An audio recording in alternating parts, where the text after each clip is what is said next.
Bienvenue dans cette nouvelle exploration en profondeur. Avant de vraiment plonger dans les méandres de notre architecture cérébrale aujourd'hui, une petite précision indispensable s'impose concernant la nature de nos échanges. Oui, tout à fait. Il est primordial de souligner que le contenu de cette analyse détaillée est fourni à des fins éducatives uniquement. Les mécanismes neurologiques qu'on va décortiquer aujourd'hui ne remplacent en aucun cas un avis médical professionnel ou un plan de traitement. La base est posée. Et je suis ravie d'aborder ce sujet. Lançons-nous avec une perspective qui bouscule pas mal d'idées reçues. Et si la dépression n'était pas un simple état d'âme ou une fluctuation de notre volonté? Et si en fait on était face à un véritable embouteillage physique dans l'architecture même de notre cerveau? C'est une question puissante et ça redéfinit totalement la compréhension qu'on peut avoir de la souffrance psychologique. La littérature scientifique actuelle ne laisse plus vraiment de place au doute là-dessus. La réalité de la dépression, elle est profondément matérielle. Matériel, ouais. Exactement. Nos structures cérébrales interagissent physiquement à travers des réseaux électriques, des réseaux chimiques complexes. Et c'est la défaillance de cette mécanique de précision, et non pas un manque de résilience morale, qui génère les symptômes. C'est là que ça devient vraiment intéressant pour notre audience. L'objectif de notre exploration aujourd'hui, c'est de rendre cette architecture transparente. À la fin de cette session, ceux qui nous écoutent comprendront exactement pourquoi la léthargie, le pessimisme, le stress ne sont pas des faiblesses. Non, ce sont les résultats directs de défaillance de communication entre des zones très très précises. C'est ça. On parle d'un problème d'infrastructure en fait. Voilà. On observe un effondrement de la régulation mutuelle. Pour faire simple, les différentes régions de notre cerveau, qui sont censées se modérer les unes les autres, elles perdent leur capacité à communiquer efficacement. Dans les prochaines 15 minutes environ, on va suivre une feuille de route claire pour cartographier cet effondrement. L'analyse va se faire en 3 temps. D'accord. Premièrement, on va examiner le système d'alerte et des émotions, ce fameux système limbique. Ensuite, on descendra dans la salle des machines, les ganglions de la base, pour comprendre pourquoi le moteur de la motivation tombe en panne. Le moteur en panne, oui, c'est une excellente image. Et enfin, on montera vers les hautes sphères et le cortex préfrontal pour voir comment le PDG de notre cerveau se retrouve complètement dépassé par les événements. Je suis prêt. Ok, alors décortiquons ça. Comment notre cerveau évalue-t-il les menaces en temps normal et comment ça se transforme en une alarme perpétuelle? Alors le point de départ de cette évaluation, il réside dans le système limbique. C'est vraiment le centre névralgique de nos émotions et de notre mémoire de survie. Au cœur de ce système, il y a une structure fondamentale, l'amygdale. En forme d'amande, c'est ça? C'est ça, d'où son nom. Son rôle, c'est d'agir comme le système d'alerte précoce du cerveau. Elle scanne l'environnement en permanence, elle enregistre l'intensité des informations qui entrent et elle accorde une priorité absolue aux menaces potentielles. C'est un mécanisme évolutif assez classique en somme.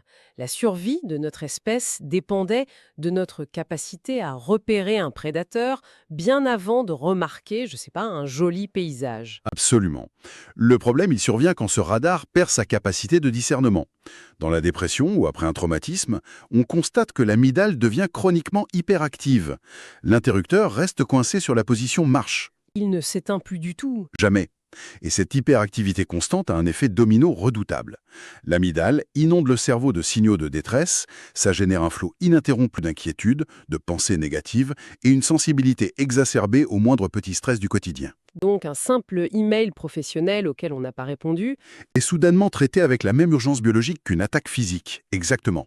L'esprit est noyé sous de faux signaux de danger. Mais en temps normal, pour faire le tri entre une vraie menace et une fausse alerte, le cerveau utilise le contexte, non? C'est là qu'intervient la mémoire. Oui, et c'est le rôle de l'hippocampe.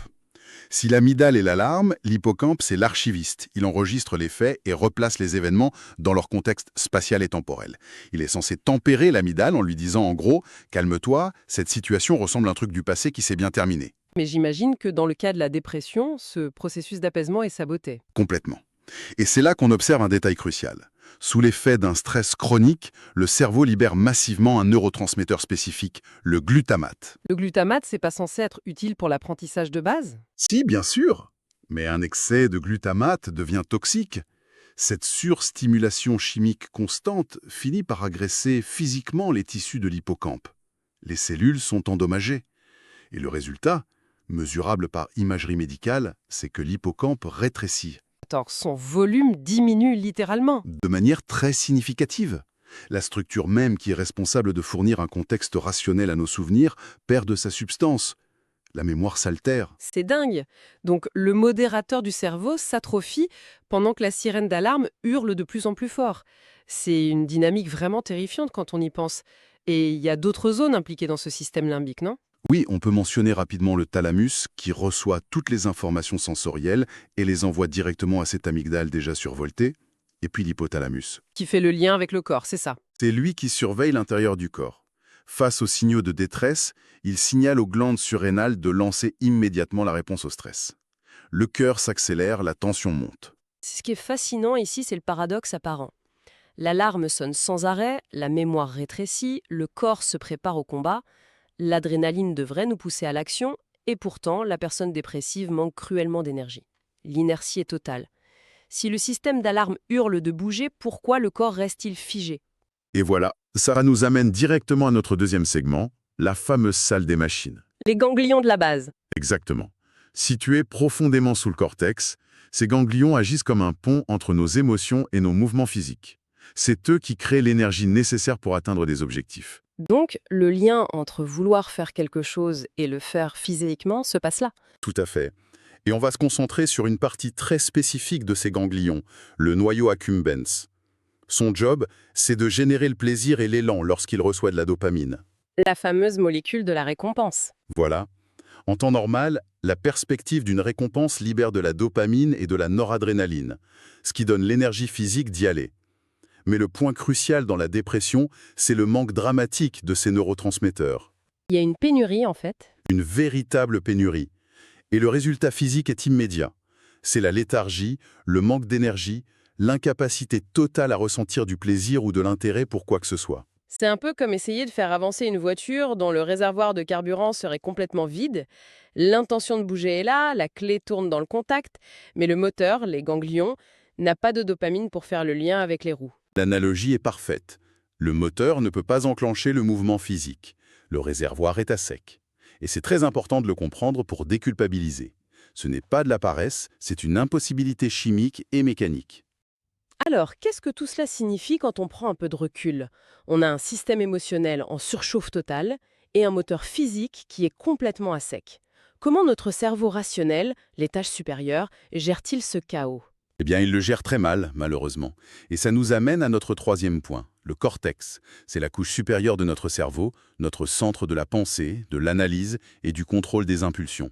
Le PDG, comme on disait tout à l'heure. Le cortex préfrontal particulièrement. Oui, le cortex préfrontal. Et il y a une dualité fascinante ici. On peut schématiser en disant que le côté gauche, c'est le cerveau optimiste, celui orienté vers la résolution de problèmes. Le côté droit, lui, est beaucoup plus non-verbal et intimement lié aux émotions brutes. Et que se passe-t-il dans la dépression? Lequel prend le dessus?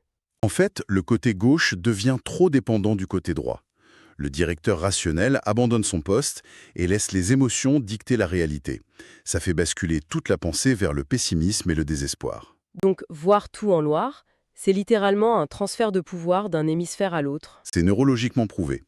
Et pour comprendre pourquoi ces pensées sombres tournent en boucle, il faut regarder une autre zone, le gyrus singulaire antérieur. Le gyrus singulaire antérieur. C'est quoi son rôle exact? Il organise les informations entre le système limbique et le cortex préfrontal. On peut le voir comme la boîte de vitesse de nos pensées. Il permet de passer d'une idée à l'autre de manière fluide. Mais dans la dépression, j'imagine que la boîte de vitesse s'enraye. Il tourne au ralenti, exactement.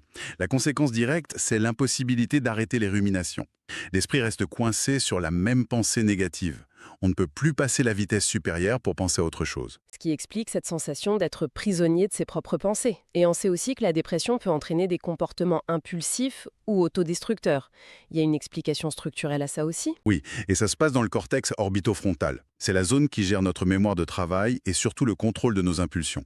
Un dysfonctionnement à ce niveau-là empêche d'évaluer les conséquences à long terme. D'où les comportements qu'on pourrait qualifier d'autodestructeurs. Voilà, les filtres sautent.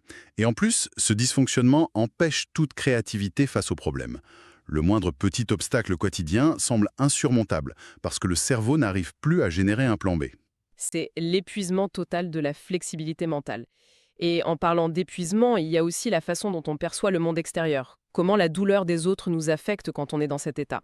Je crois qu'il y a une structure précise pour l'empathie. L'insula, une petite région fascinante. Elle est chargée de traduire les signaux internes en conscience émotionnelle et de gérer l'empathie. Dans la dépression, l'insula devient hyperactive. Hyperactive, ouais. On pourrait penser qu'une personne dépressive est coupée de ses émotions. C'est souvent l'inverse. L'hyperactivité de l'insula fait que la personne surréagit à sa propre douleur, mais aussi à la douleur des autres. Le filtre est cassé, l'environnement devient émotionnellement écrasant. Si on relie ça à la vue d'ensemble, comment toutes ces pannes, de l'alarme au moteur en passant par le cortex, s'entretiennent-elles? Quel est le lien entre toutes ces défaillances? C'est ce qu'on appelle la boucle du stress. Le stress chronique active l'hypothalamus et le système nerveux sympathique. Ça libère un flot continu d'adrénaline et de cortisol. L'hormone du stress. C'est ça. Cette activation constante de l'organisme, mois après mois, épuise littéralement les réserves de neurotransmetteurs. La sérotonine, la dopamine, la noradrénaline, tout est consommé plus vite que ce n'est produit. Le réseau s'éteint faute de courant, en somme. Exactement. Et comme on l'a vu avec l'hippocampe, cette toxicité chimique atrophie les cellules cérébrales. C'est un véritable burn-out cellulaire. C'est une cartographie incroyable. Ce voyage à travers nos strates cérébrales redéfinit vraiment l'approche de cette condition. Je pense que la valeur fondamentale de cette exploration pour notre audience, c'est de réaliser que la dépression n'est pas un choix, Non, jamais. C'est un effondrement matériel. un effondrement de la communication et de la régulation mutuelle entre ces structures. L'alerte limbique qui s'emballe, la léthargie des ganglions qui sont à sec et le déséquilibre total du cortex exécutif. Les pièces du puzzle ne s'emboîtent plus. C'est pourquoi nous encourageons vivement ceux qui nous écoutent à partager cette analyse détaillée avec quelqu'un qui aurait besoin de comprendre ça. Comprendre que ces symptômes lourds ont une base neurologique et architecturale réelle, et non pas un manque de persévérance personnelle. Rendre visible cette réalité biologique, c'est vraiment la clé pour changer les mentalités. Absolument. Et pour clôturer notre analyse, il y a une idée puissante, une pensée finale fascinante issue de nos sources que je voudrais soumettre à la réflexion de notre audience. On a beaucoup parlé de l'épuisement des neurotransmetteurs. Eh bien, cet effondrement déclenche ce que la biologie appelle une véritable réponse de maladie. C'est un mécanisme de défense spectaculaire. Oui, le cerveau, complètement trompé par le manque de sérotonine et de dopamine, se met dans le même état biologique que s'il combattait une infection physique sévère. Comme un virus grave. Exactement. Il force le corps au repos total par la perte d'appétit, l'isolement et une fatigue écrasante. Au niveau de nos cellules, la dépression est littéralement perçue et traitée comme un état de maladie physique. Le cerveau nous met en quarantaine. C'est une perspective qui change complètement notre regard sur ce que traverse l'organisme. L'architecture est en détresse et elle demande du temps pour se réparer. Merci de nous avoir accompagnés dans cette plongée au cœur de notre biologie.